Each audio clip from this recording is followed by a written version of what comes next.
The surplus we have is huge. It's historic. $19 billion, the first act that Democrats did fiscally here is built inflation into the future, so they spent $1.5 billion of that. Now it's the discussion is around $17.5 billion or $17.6 billion that's left.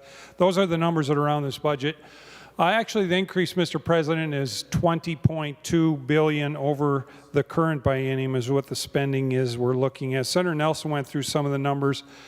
A $2.5 billion increase in spending in the first year of the biennium, another 3.3 billion dollar increase the second year, $5.8 billion increase in spending in the area of K through 12 education.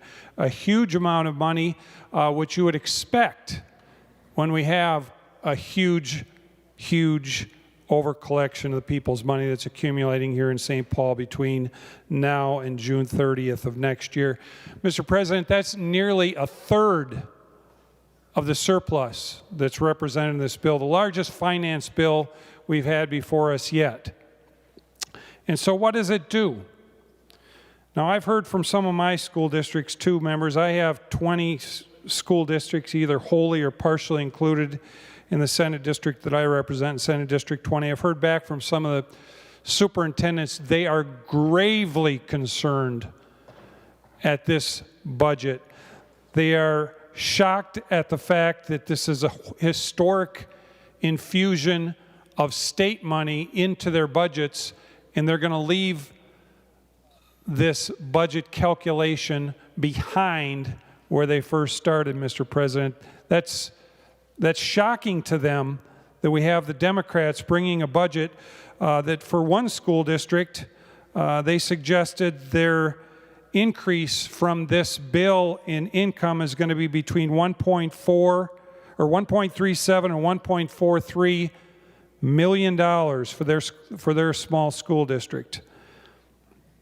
The increase in expenses from all of these state mandates that are being forced down to them through the Democrats that are acting as a super-duper state school board here through this bill, $3.32 million to $3.6 million of expenses. Now that's going to create, only for this school board as an example, or for this school district, Mr. President, a $1.9 to $2.1 billion deficit caused by the Democrat mandates that are in this bill and others that they're bringing forward through the various budget proposal items, some of which we have yet to see.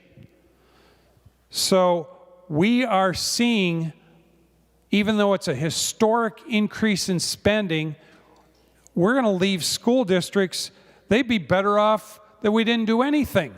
They'd be better off that we'd adjourn than pass what Democrats are proposing in this bill, its laden mandates and all the mandates left to come. There's a problem here, Mr. President, and our school districts know it. Instead of us acting like a super school district, telling that our local schools have to pay people who signed up to work for 9 months of the year, instead, school district, you have to pay them for 12 months of the year. Their contract, Mr. President, is for 9 months, not 12. That's what they signed up for. As a matter of fact, I'm told many of these employees, they enjoy taking the summer off, and that's part of their plans. That's why they signed up for the job to begin with, Mr. President. We have Democrats here trying to force these mandates onto our school districts. It's going to bankrupt them and force them to do one thing, and that is to raise property taxes on the fine people of Minnesota who are already getting smoked by Democrat fiscal policy, and they're only making it worse. We'll find out this summer and next fall if this survives, which it probably will. It'll probably be signed into law by the governor after the Democrats pass it here. We have truth and taxation hearings happening end of this year, Mr. President, and we will hear We will hear the screeches from the people of Minnesota around what is happening in our school districts and why did school property taxes get raised up so much. It's because Democrats are placing our school districts in a deficit with the budget proposals they are bringing, enforcing upon you, the fine people of Minnesota.